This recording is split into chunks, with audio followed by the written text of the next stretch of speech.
चालाक लोमड़ी और सोने का अंगूर।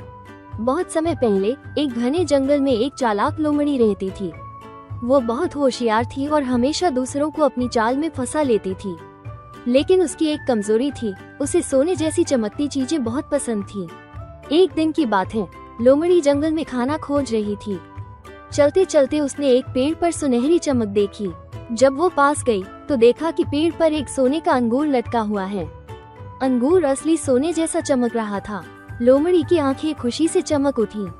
अगर यह अंगूर मुझे मिल जाए तो मैं इसे राजा को बेचकर बहुत अमीर बन जाऊंगी। लोमड़ी ने सोचा।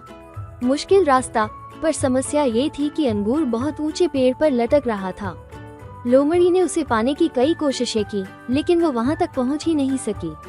उसने उछलकर अंगूर तक पहुंचने की कोशिश की, लेकिन असफल रही। उसने पेड़ पर चढ़ने की कोशिश की, लेकिन फिसलकर नीचे गिर गई। चालाकी का इस्तेमाल। तभी लोमड़ी ने एक चाल सोची। वो जंगल में गई और वहाँ रहने वाले हिरण के पास पहुँची। उसने कहा, हिरण भाई, उस पेड़ पर एक जादुई फल है। अगर तुम मुझे उसे तोड़कर दोगे तो मैं तुम्हें जादू सिखाऊंगी। हिरण बोला था। उसने तुरंत अपनी लंबी गर्दन का इस्तेमाल किया और पेड़ से सोने का अंगूर तोड़कर लोमड़ी को दे दिया। लोमड़ी की खुशी और झूठ। लोमड़ी ने अंगूर लेते ही तेजी से भागना शुरू कर दिया। हिरण ने पूछा, मुझे मेरा जादू सिखाओ। लोमड़ी ने हंसते हुए कहा, जादू वादू कुछ नहीं होता, मैं तो तुम्हें बेवकूफ बना रही थी। सबक मिला। लेकिन जैसे ही लोमड़ी भागने लगी, वो पेड़ की जड़ से ठोकर खाकर गिर गई। सोने का अंगूर उसके मुंह से छूटकर नीचे गिरा और टूट गया।